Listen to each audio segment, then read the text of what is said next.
Sa lahat po ng naaabot ng palatuntunan ito ay nag-aanyaya po ang inyong lingkod, ang kapatid na Jomar Dueñas, na subaybayan pa po ninyo ang ating gagawing pagtalakay. At katulad po ng dati, patuloy nating makakasama ang kapatid na Alfred Alexis Lorido. Maraming salamat po, kapatid na Jomar. Mga kaibigan at mga mahal na taga-subaybay, kamusta po kayong lahat? Nagagalak po kami na muli tayong magkasama-sama sa programang ito, ang Iglesia ni Cristo. Sana po ay samahan ninyo kami sa pagtalakay sa paksa po na aming inihanda. Mga kaibigan, pag-usapan po natin ang malimit na komentaryo ng mga nag-oobserba po sa Iglesia ni Cristo na hindi raw po natin gaanong pinahahalagahan ang pagsampalataya sa Panginoong Jesucristo at mas mahalaga pa daw sa atin ay ang pagpasok sa Iglesia kaysa pagsampalataya sa Kanya. Dahil ang malimit nilang naririnig sa ating mga programa ay kailangang umanib sa Iglesia ni Cristo ang tao para maligtas. Mga magulang at mga kaibigan, nais po naming ipaunawa sa ating lahat na mali po ang ganyang pananaw sa Iglesia ni Cristo. Kung itinuturo man po namin na kailangan ng pag-anib sa Iglesia ni Cristo, ay hindi po dapat na ipagkamali na mas pinahahalagahan namin ang Iglesia kaysa sa pagsampalataya sa ating Panginoong Hesukristo. Kapatid na Alfred, para sa kapakanan ng lahat ng mga sumusubaybay sa atin sa palatuntunan ito, gaano po kahalaga ang pagsampalataya sa Panginoong Hesukristo? Kaya maling isipin ng sino man na hindi natin pinahahalagahan ang pagsampalataya sa Kanya. Ang kasagutan po, kapatid na Jomar, mga kaibigan, ay mababasa po natin. Dito po sa aklat ng Juan 3, ang talata po ay 16. Sapagkat gayon na lamang ang pagsinta ng Diyos sa sanglibutan, na ibinigay niya ang kanyang bugtong na anak, upang ang sinumang sa kanya'y sumampalataya ay huwag mapahamak, kundi magkaroon ng buhay na walang hanggan. Mga kaibigan, napakahalaga po ng pagsampalataya sa ating Panginoong Hesukristo. Sapagkat tiniyak po niya mismo na upang hindi mapahamak at upang tamuhin ang buhay na walang hanggan, ay kailangan po na sumampalataya sa ating Panginoong Hesukristo. Ano pa po ang katunayan na napakahalaga ng pagsampalataya sa ating Panginoong Hesukristo? Sa Juan 3:18, ganito naman po ang pahayag. Ang sumasampalataya sa Kanya ay hindi hinahatulan. Ang hindi sumasampalataya ay hinatulan na, sapagkat hindi siya sumampalataya sa pangalan ng bugtong na anak ng Diyos. Mga kaibigan, sa pahayag po na ito ng ating Panginoong Hesukristo, ay tinitiyak po niyang ang sumasampalataya sa Kanya ay hindi po hinahatulan, samantalang ang hindi po sumasampalataya ay hinatulan na ng ating Panginoong Diyos. Opo, kaya kapatid na Alfred, mga giliw na taga-subaybay, sino man pong naghahangad na maligtas sa hatol ng Panginoong Diyos ay dapat po na magpahalaga sa pagsampalataya sa ating Panginoong Hesukristo. Ano pa ang katunayan, kapatid na Alfred, na hindi maaaring pawalang halaga ang pagsampalataya sa ikapagtatamo ng kaligtasan? Gaya po ng itinuturo sa atin ng Biblia, alam po natin na hindi po magiging kalugod-lugod ang tao kung wala pong pananampalataya sa ating Panginoong Diyos. Mga kaibigan, ito po ay pinatutunayan sa atin ng Biblia na mababasa po natin dito po sa Hebreo 11, ang talata ay 6. At kung walang pananampalataya, ay hindi maaaring maging kalugod-lugod sa Kanya, sapagkat ang lumalapit sa Diyos ay dapat sumampalatayang may Diyos, at siya ang tagapagbigay ganti sa mga sa Kanya'y nagsisihanap. Mga kaibigan, sa binasa po nating ito ay lalong napatutunayan ang kahalagahan ng pananampalataya. Ang sabi po ng Biblia, kung walang pananampalataya ay hindi po maaaring maging kalugod-lugod sa Diyos. Maaaring sabihin, kapatid na Alfred, ng ibang mga sumusubaybay sa atin na sila man ay nagtataglay din ng pananampalataya. Kaya yung kanilang paglilingkod ay nagiging karapat-dapat din sa Diyos. Maling akalain po ng sino man, mga kaibigan, ang gayon, sapagkat meron pong itinuturo ang Biblia na hidwang pananampalataya, na ito po ang mababasa natin dito po sa 2 Pedro 2, ang talata po ay 1. Ngunit may nagsilitaw din naman sa bayan na mga bulaang propeta, na gaya naman sa inyo'y magkakaroon ng mga bulaang guro, na magpapasok sa lihim ng mga makakapahamak na mga hidwang pananampalataya, na itatatwa pati ang Panginoon na bumili sa kanila, na mangagtataglay sa kanilang sarili ng madaling pagkapahamak. Mga kaibigan, ito po ang katunayan na hindi po lahat ng pananampalataya ay tunay at ikapagiging kalugod-lugod sa ating Panginoong Diyos. May pananampalatayang kung ipakilala po ng Biblia ay hidwa o maling pananampalataya. Mga kaibigan, pag maling pananampalataya, hindi po tunay. Tama po, kapatid na Alfred. Mga kaibigan, manatili po kayong nakasubaybay sa ginagawa nating mahalagang pagtalakay at magbabalik po kami ng kapatid na Alfred. Welcome pong muli mga kaibigan sa programang ang Iglesia ni Cristo. Ang tinatalakay po natin ay ang tunay na pagpapahalaga sa ating Panginoong Yesukristo. Bago po tayo magpatuloy, nais po muna naming batiin ang mga kapatid na nariyan po sa distrito ng Isabela South, maging ang mga nasa distrito po ng Nueva Ecija North, Pampanga West, maging ang lokal po ng Commonwealth dyan sa may distrito ng Central. Nais din po naming batiin ang lahat po ng mga kapatid, kasama po ang kanilang mga panauhin, dyan po sa distrito po ng Quezon City, sa mga lokal po ng Pilot, Murphy, maging sa lokal po ng San Francisco, maging ang distrito po sa Metro Manila South, sa lokal po ng UP1. Maligayang panonood po sa inyo pong lahat. Kapatid na Alfred, mga giliw na taga-subaybay, kapag ka po tatanungin natin ng tao, natitiyak po natin na walang nasa tamang pag-iisip, nagugustuhin na ang taglay na pananampalataya ay hidwa o mali. Pero bakit mayroong mga taong hidwa o mali ang pananampalataya na taglay po nila? Ang hidwa po o maling pananampalataya ay ipapasok o ituturo ng mga bulaang propeta o bulaang tagapangaral. Kaya ang mga mapaniniwala po nila ay hidwang pananampalataya ang matataglay. Mga kaibigan, napakasama po na hidwang pananampalataya ang mataglay ng tao, sapagkat yun po ay sa kanilang ikapapahamak.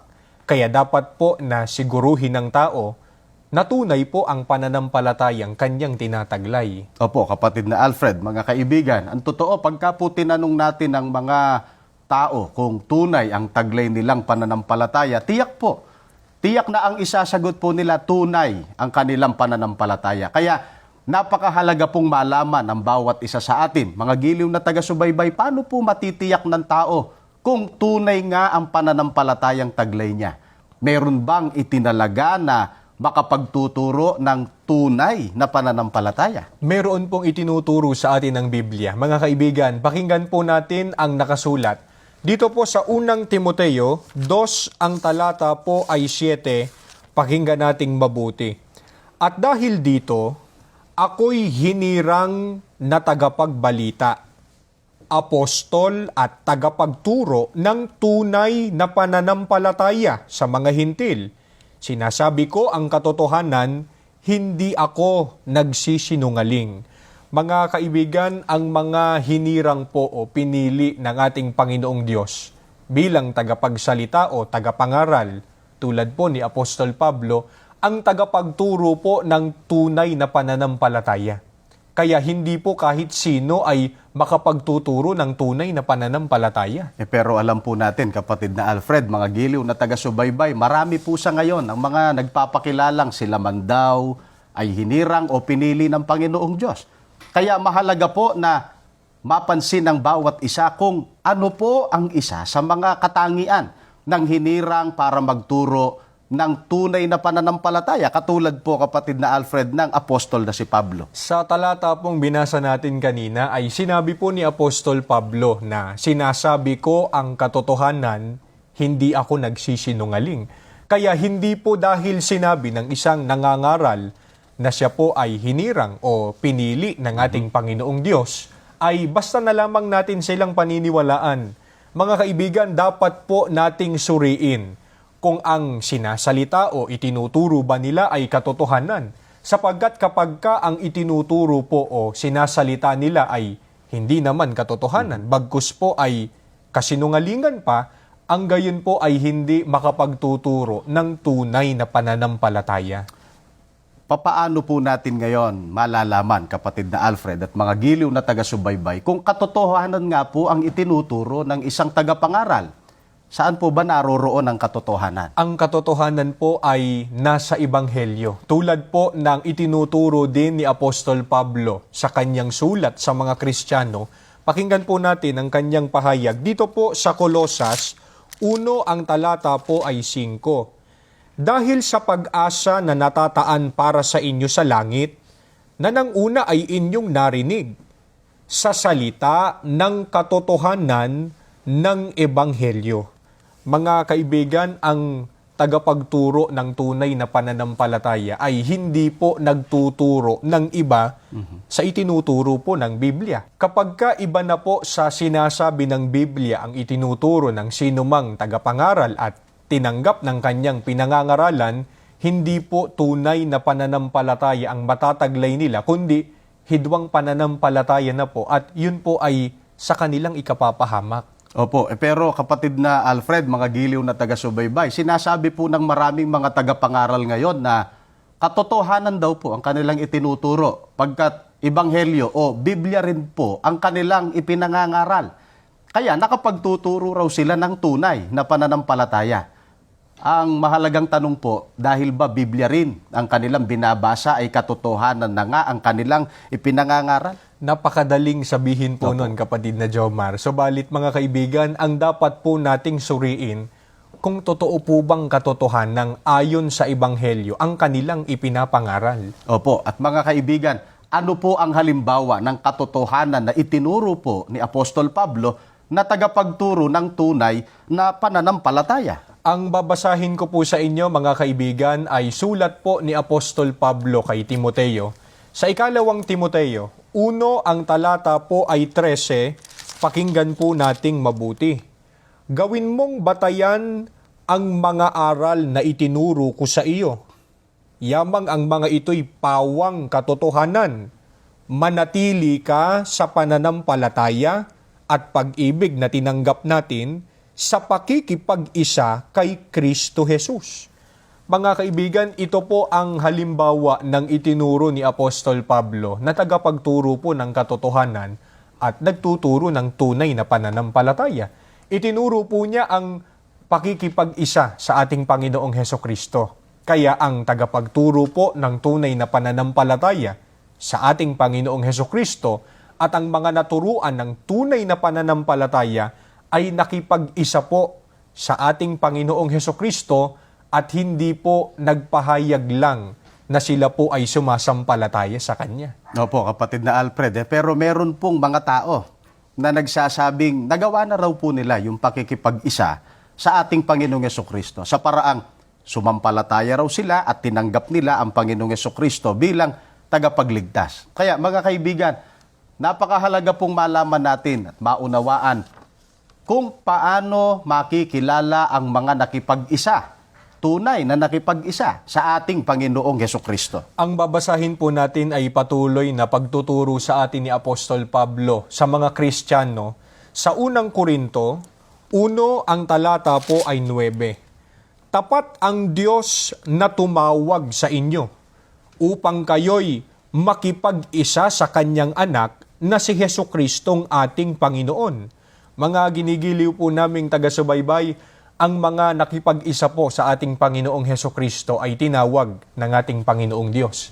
At hindi po mga tumawag lang sa Diyos at sa ating Panginoong Hesukristo. Tama po, kapatid na Alfred, pero marami rin pong mga tao ngayon at mga tagapangaral, kaanib sa iba't ibang pangkati ng pananampalataya na yan din po ang kanilang ipinagsisigawan. Ang mahalagang matiyak po natin, kapatid na Jomar, mga ginigiliw naming taga-subaybay, ay kung ano po ba ang sinasabi ng Biblia ukol sa mga tinawag po ng ating Panginoong Diyos.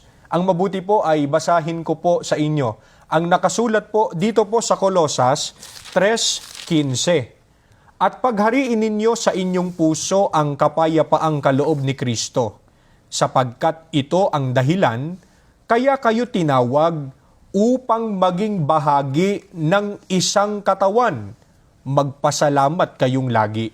Mga kaibigan, ang mga tinawag po ng ating Panginoong Diyos upang ipakipag-isa sa ating Panginoong Hesukristo ay naging bahagi po ng isang katawan.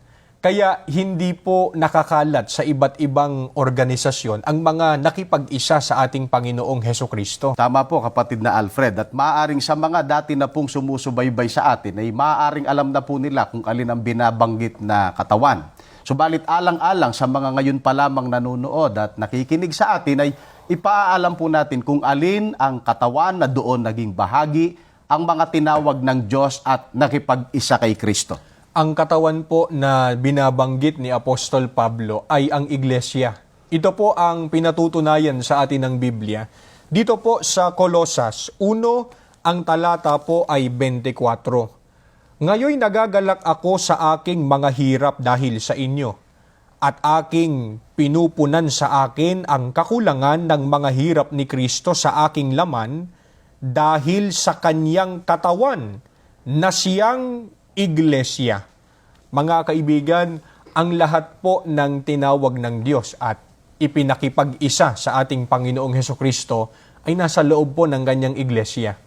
Sa puntong ito ay madali po nating mauunawaan na ang mga naturuan ng tunay na pananampalataya ay nasa loob po ng tunay na iglesia. Tungkol naman dyan, kapatid na Alfred, sa binabanggit po nating tunay na iglesia, baka itanong po ng iba na hindi ba lahat ng iglesia na kumikilala sa Panginoong Yesukristo ay tunay na iglesia? Hindi po lahat ng iglesia na nakatatag sa mundo ay tunay na iglesia. Sapagkat mga kaibigan, iisa lamang po ang tunay na iglesyang katawan ng ating Panginoong Hesukristo. At ito po ay itinuturo pa rin sa atin ni Apostol Pablo dito po sa kanyang pahayag. Dito po sa Efeso 4, ang talata po ay 4. Iisa lamang ang katawan at iisa rin ang espiritu. Gayon din naman, iisa lamang ang pag-asa ninyong lahat, dulot ng pagkatawag sa inyo ng Diyos. Mga kaibigan, ayon po kay Apostol Pablo, ay mayroong iisang katawan lamang na ang tinutukoy niyang katawan ay iglesia, na ang pangulo ay ang ating Panginoong Hesukristo. Kaya natitiyak po nating nagkamali po ng pagkaunawa sa Biblia. Ang mga nagsasabing lahat daw ng iglesia, lahat daw po ng relihiyon na kumikilala sa ating Panginoong Hesukristo at tagapagligtas ay tunay na iglesia. Opo. At alang-alang pa rin, kapatid na Alfred, sa mga ngayon pa lamang sumusubaybay po, nagsusuri sa aral ng Iglesia ni Kristo, tiniyak po ng Biblia na mayroon lamang iisang katawan o iglesia. Tiniyak din po ba ng Biblia, kapatid na Alfred, kung ano po ang pangalan ng tunay na iglesia? Tinitiyak din po ito ng mga apostol na nakasulat po sa Biblia. Mga kaibigan, ang babasahin natin ay nakasulat dito po sa Roma 16:16. Magbatian kayo ng banal na halik. Lahat ng iglesia ni Kristo ay bumabati sa inyo. Mga kaibigan, Iglesia ni Kristo po ang pangalan ng tunay na iglesia. At tulad po ng madalas nating sabihin, makatwiran lamang po na tawagin sa pangalang Iglesia ni Kristo ang tunay po na iglesia, sapagkat ito po ay katawan ng ating Panginoong Hesukristo. Kaya ang mga naturuan po ng tunay na pananampalataya, inuulit po namin, nasa loob ng tunay na iglesia, nasa loob po ng iglesia ni Kristo. Opo, kapatid na Alfred, mga kaibigan, bakit po nasabi natin kanina na sa pag-anib ng tao sa tunay na iglesia ay lalo niyang napatutunayan ang pagpapahalaga sa pagsampalataya sa ating Panginoong Hesukristo? Sapagkat ang ating Panginoong Hesukristo po mismo ang nag-utos sa tao na kailangang pumasok sa Kanya. Ito po ang mababasa natin, mga kaibigan, dito po sa Juan 10, ang talata po ay 9. Ako ang pintuan. Ang sinumang taong pumasok sa akin ay siya'y maliligtas. Mga kaibigan, sa talatang ito ay itinuro po ng ating Panginoong Hesukristo na dapat po na pumasok sa Kanya ang tao upang maligtas. Kaya nga po sinasabi natin na hindi sapat na ang tao po ay magpahayag lamang ng pagsampalataya sa ating Panginoong Hesukristo, ang dapat po na sundin ay ang ipinag-uutos po ng ating Panginoong Hesukristo na pagpasok sa Kanya para matamo po ng tao ang pangakong kaligtasan. Baka ang sabihin naman nila o ikatwiran, kapatid na Alfred, na ang sinabi ng Panginoong Hesukristo ay pumasok sa Kanya at hindi sinabing pumasok sa iglesia. Paano magagawa ng tao, kapatid na Alfred, ang pagpasok sa ating Panginoong Hesukristo? Magagawa po ng tao ang pagpasok sa ating Panginoong Hesukristo sa pamamagitan po ng pagpasok sa kawan. Ang katunayan po ay mababasa natin, mga kaibigan. Ang nakasulat po sa Juan 19, mula po sa salin ng Revised English Bible, sa pagkakaliwat na po sa wikang Filipino. Ako ang pintuan. Sino man na pumasok sa loob ng kawan sa pamamagitan ko ay magiging ligtas. Mga kaibigan, ang pagpasok po sa ating Panginoong Hesukristo ay sa pamamagitan po ng pagpasok sa loob ng kanyang kawan. At tiniyak po ng ating Panginoong Hesukristo na ang maliligtas ay ang pumasok po sa loob ng kawan. Maaaring nagtataka po ang iba mga sumusubaybay sa atin, kapatid na Alfred, bakit napunta ang usapan sa pagpasok sa kawan, samantalang ang pinag-uusapan natin ay pagpasok sa iglesia.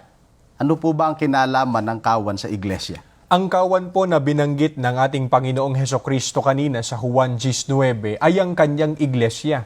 Ang katunayan po, mga kaibigan, ay mababasa po natin ang nakasulat po dito po sa Gawa 20:28. Ingatan ninyo kung gayon ang inyong mga sarili at ang buong kawan. Narito'y hinirang kayo ng Espiritu Santo na mga katiwala upang pakanin ang iglesia ni Kristo na binili niya ng kanyang dugo. Mga ginigiliw po naming taga-subaybay, tulad po ng ating sinabi, ang kawan po na binanggit ng ating Panginoong Hesukristo ay ang kanyang iglesia o ang iglesia ni Kristo.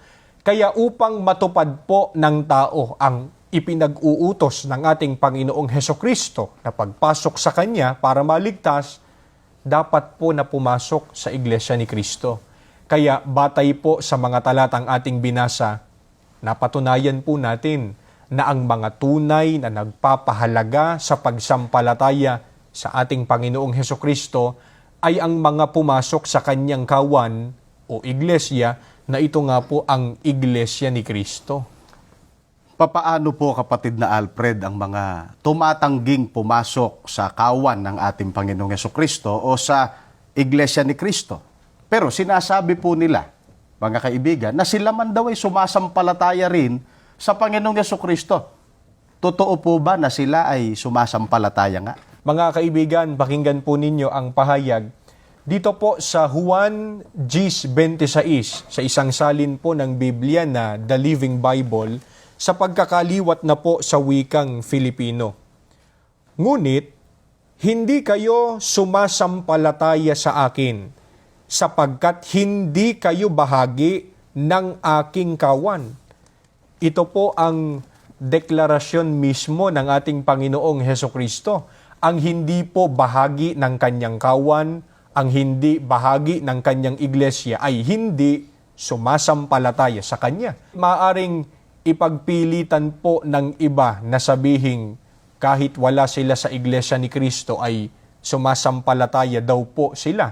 Subalit, mababali ba natin ang sinabing ito ng ating Panginoong Hesukristo?